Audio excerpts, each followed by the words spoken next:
In terms of the standards, where does Wi-Fi 6 fit? Yes, Wi-Fi 6 is completely different from previous Wi-Fi standards like Wi-Fi 4 and Wi-Fi 5. Both Wi-Fi 4 and Wi-Fi 5 focused on a single user operation. So at any point of time, one user can transmit, and who gets the right to transmit is always based on random process actually, so it's not a schedule. In Wi-Fi 5, some of multi-user operation got added in downlink multi-user MIMO, so actually the access point can transmit to a number of users, up to 4 users actually at any point of time. Wi-Fi 6 got like all the way in terms of how many users they can support. It's all about multi-user transmission. So it added OFDMA, or orthogonal frequency division multiple access, which allows the multiplexing of many users on the same channel. It also added uplink multi-user MIMO in addition to the downlink multi-user MIMO. So these two technologies together can be combined actually in order to support large number of users. So the support of multi-users actually is key for Wi-Fi 6. What are some of the key technologies that Wi-Fi 6 inherited from 5G? Yeah, okay, so OFDMA is not new technology, like it's not newly introduced for Wi-Fi 6. OFDMA actually was in use in 4G, and of course continue to be used in 5G as well for a number of years. So OFDMA is one of these technologies. The other one, of course, is multi-user MIMO, which is well-established technology.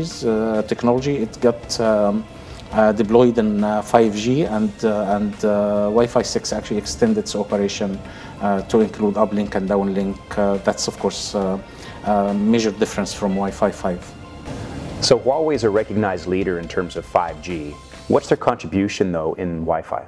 Yes, so when we started the project Wi-Fi 6, Huawei was one of the leaders actually in defining the project scope and what objectives need to be satisfied. And we continue actually participating in Wi-Fi 6 and leading the process as well.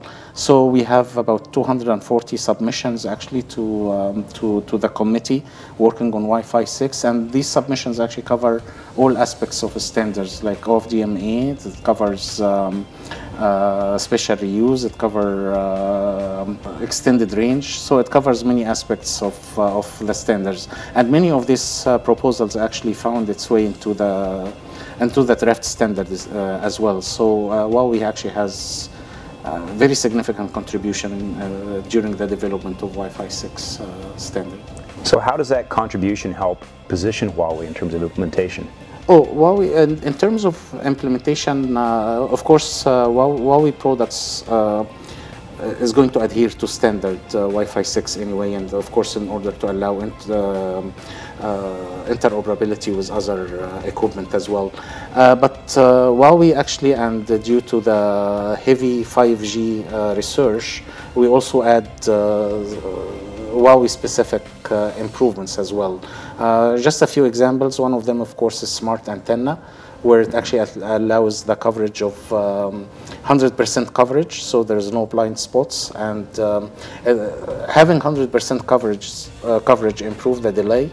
It also improved the reliability, since the transmission is always actually being monitored. The quality of the transmission is always being monitored, and if the quality drops, can switch actually to another antenna element that should provide better performance.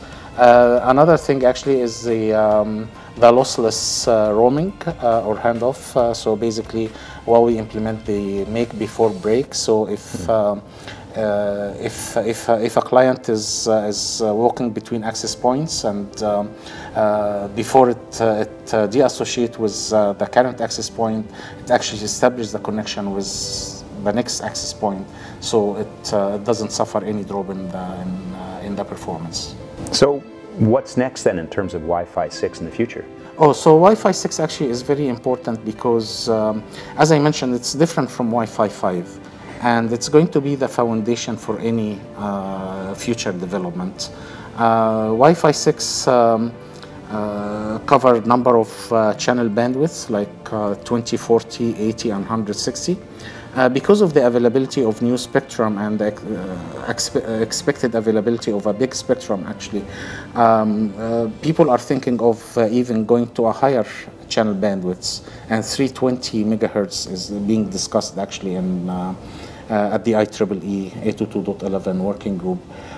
So this is not going to be a new thing actually. It's of course will require hardware adjustment, but it's going to be based on what we have in Wi-Fi 6. So the 320 megahertz is not going to be any new. It's 260 megahertz channel are put back to back, and here you go. I mean, you have a 320 megahertz. So Wi-Fi 6, as I mentioned, is going to live with us for some time. Any evolution is going to be based on Wi-Fi 6, how we do things. And yes, I think it's safe investment for the customer to upgrade to Wi-Fi 6, and knowing that any future will be based on this technology. Sure.